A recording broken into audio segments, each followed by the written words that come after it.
Ini guys, anak ko akan sa kuyang pamangking kaya pala siya malumoy-lumoy na marayta siya nagpapalit ning balat arog magkantawo, nagpapalit man ning ugali. Ang sa kuyang pamangkin niling ko lang kung anong nakakainin. Oh, nagtakop siya. Ay, moragon magtakma. Ano daw kayang tigko ko? Kasag, nakakali sa saro. Oh.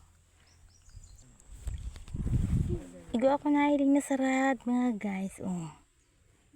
Sarad ang apod ka ini sa samuya. Oh. Arog ka ini sa Indo. Anong apod ka ini sa Indo?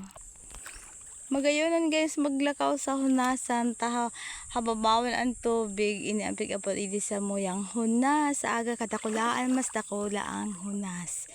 Yan ay linindo yan. Tiro yan ang hunasan. Kaya lang tayo ko arap din maghanap ng panira. Taday mo ako tataong magsalming.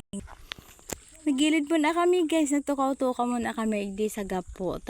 Mainito na maray makulugon sa payo. Tapos malaniton sa ni charot. Baka mag-itom pa ako.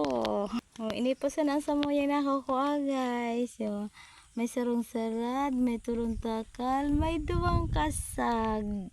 Sinda palang duwa ay mag-agom. Ta ini malumuyon. Tigbabantayan para siya magpalit nin balat. O malumuyon siyang maray. Tapos ini, nakapatong siyang arogansa na ulang nakapatong. Hindi kami nagpahingalaw guys sa tapat kang resort. Igo kayo di sa muya ng resort. So, huyan ang sa iyang cottage.